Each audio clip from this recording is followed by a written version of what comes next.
Arla testar en ny fodertillsats, Bovaer, för att motverka metanutsläpp från kor. Initiativet som syftar till att minska utsläppen med cirka 27% har dock mötts med kritik gällande den långsiktiga effektiviteten och de potentiella effekterna på djurhälsan. Arlas kommentarer till att Bovaer är helt ofarligt för människor och djur och dessutom är godkänt för bruk av EU. Enligt Arla rör mycket av osäkerheten kring Bovaer falska påståenden på sociala medier. Riks intervjuar Patrick Holden, jordbruksrådgivare till kung Karl III och grundare av Sustainable Food Trust. Holden är också mjölkbonde och osttillverkare med 90 kor i västra Wales. I think the dairy cow has been treated as a scapegoat for the global climate change emissions problem. I don't think it was ever the dairy cow's fault.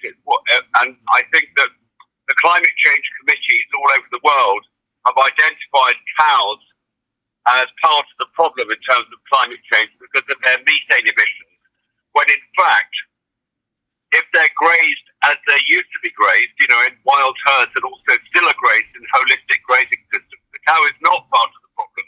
The cow is part of the solution. And my concern is that we've industrialized dairy farming and the cow is now being re-engineered to suit industrial dairy farming when it wouldn't be necessary if we just farmed in a way which is in harmony with nature. And so, although I don't know much about the particular ingredients of Bovaer. I know that they're not bacterial, as I said in the LinkedIn article, they're chemical. But it just seems to me that if we're going to mess around with the rumen of the dairy cow, there are bound to be unintended consequences. And why would we want to do that in the first place if the cow can be carbon positive if she's grazed correctly? So how do you respond to those who blame social media for misinformation regarding Bovaer? And do you think it's correct that consumers choose to boycott and question this method? I think I'm not saying there are no people in the social media world who are stirring this debate, but I think the vast majority of the people who have responded have genuine concerns about what we are doing to our food in general and to cows and dairy products in particular. And I think they are right to be concerned. We should welcome their concerns because unless we have the public asking tough questions about the way we farm, the farming community of which I am part are not going to be able to change their farming systems and make them less intensive. You may know, because I don't know how close you are to Arla, that a large and increasing majority of the milk that everyone drinks these days comes from cows that are fully housed or never get out to grass. And for those herds, I'm sure, and many of those farmers are represented in Arla, maybe even a majority in terms of their influence, it's a very good news story if we can reduce their emissions. But I think that's treating the symptom, not the cause of the problem, which is the intensification of dairy farming. What do you think how should government policies evolve to better support sustainable farming practices? Well, if we can show that grazing systems, holistic and regenerative grazing systems, can be carbon negative, in other words, can sequester carbon on an ongoing basis, then governments and food companies, including Arla, should give a premium to grazing herds. And that way we would provide a financial incentive that for dairy herds that are part of the solution in climate terms. Because all the Bovaer, or however you pronounce it, is going to do is it's just going to reduce the emissions, methane emissions from the cows. And it may be that there are unintended consequences. I would be willing to bet that there will be. I don't know what they are. I'm not a chemist. But if you put nitrates and whatever the other thing is into the rumen of a cow, and you think there are no consequences apart from the reduction in methane emissions by a third, I would say probably you're hoping for the best, but I doubt that will be true. So do you think that this is a sustainable solution in the long run? No, I think the long run is to put the cows back up to grass again. And so I think as I said, it's treating the symptom, not the cause of the problem. I'm not anti-dairy farmers. I'm a dairy farmer myself. Yes. And I don't blame the dairy farmers who have intensified. They're only responding to price signals.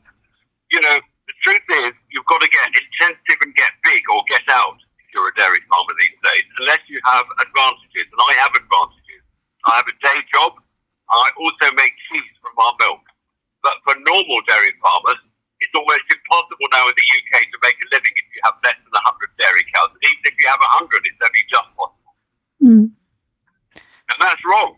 Yeah. Because farmers deliver what economists call positive externalities. So that means they contribute towards reducing greenhouse gas emissions through grazing, to increasing biodiversity, and also social consequences, improve nutrient quality, and educating children.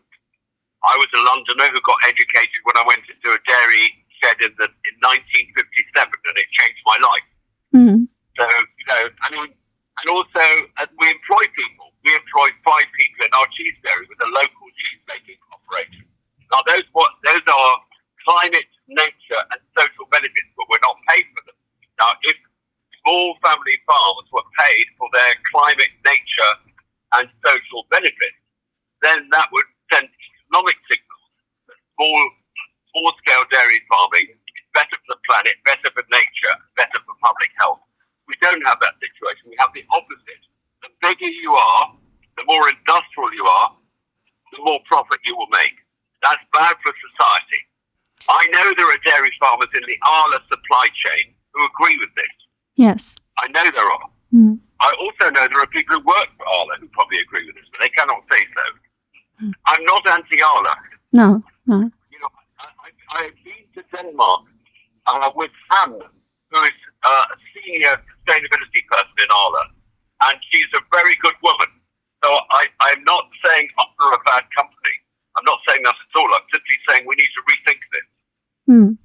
And because the UK is no longer within the EU, but you still have to use Bovaer, which is generally, I understand, an EU invention. Well, we don't have to use it. I mean, I wish we were still in the European Union. I voted Remain, but that's another point. The point is, Arla have chosen, and the dairy farmers in the UK have chosen to. Some have chosen to use Bovaer, but I think it's likely to have a negative consumer reaction. And I think that is not. It may be that there are some climate deniers in the social media world who are. I don't know if you have this phrase in Swedish, stoking the fire. But I don't think that's the primary reason why people are concerned. I think it's because more and more people are worried about the story behind their food they eat, and they don't want an industrial story where the cows are engineered to be climate friendly. It'd be better if they did it through natural practices.